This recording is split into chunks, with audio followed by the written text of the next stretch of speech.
हाय, मुझो नालो केविन मेंटिक आहे। आउं दुनिया जो मशहूर हैकर आहियां।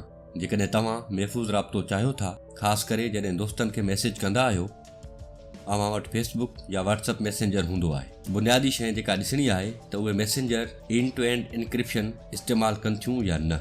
उन जो मतिलबु छा थियो? मिसाल तौरु, जेकॾहिं एल्स बाब सां राब्तो करे रहियो आहे, इनक्रिप्शन की उहा शइ आहे जेका उन्हनि मैसेजनि खे ॻुझो रखण में मदद करे थी। उहा की या चाबी राब्तो कंदड़ एल्स जे मोबाइल में मौजूदु हूंदी आहे या बाब जी मोबाइल में। विच में कंहिं बि माण्हू वटि उहा चाबी नाहे हूंदी जो मैसेज पढ़ी सघे।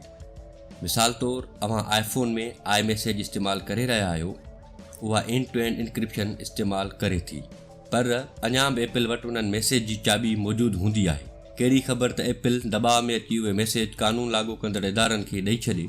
मशहूरु एप्लीकेशन सिग्नल उहा वाहिद मैसेजिंग ऐप आहे जेका सिक्योरिटी जे हवाले सां दुनिया जे वॾनि इदारनि तरफ़ां महफ़ूज़ करार ॾिनी वञे थी।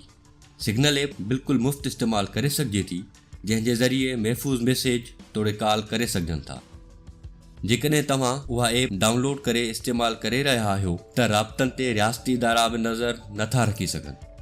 उहे सिर्फ़ु उन ई सूरत में ई अव्हां जा मैसेज पढ़ी सघनि था जॾहिं उहे कंहिं रीति अव्हां जी मोबाइल ताईं रसाई हासिलु कनि। पर सिग्नल PFS यानी परफेक्ट फॉरवर्ड सिक्योरिटी इस्तेमालु करे थी, जंहिंजो मतिलबु त केरु अव्हां जे मैसेज जी चाबी चोरी बि करे वञे तॾहिं बि उनखे इस्तेमालु करे मैसेज नथो पढ़ी सघे।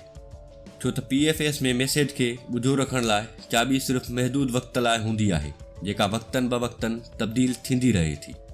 एंड टू एंड इनक्रिप्शन छा हूंदी आहे, ईंदड़ रिपोर्ट में उन मुतलिक़ ॼाणींदासीं। ॾिसंदा रहो इन्फो सिंधी।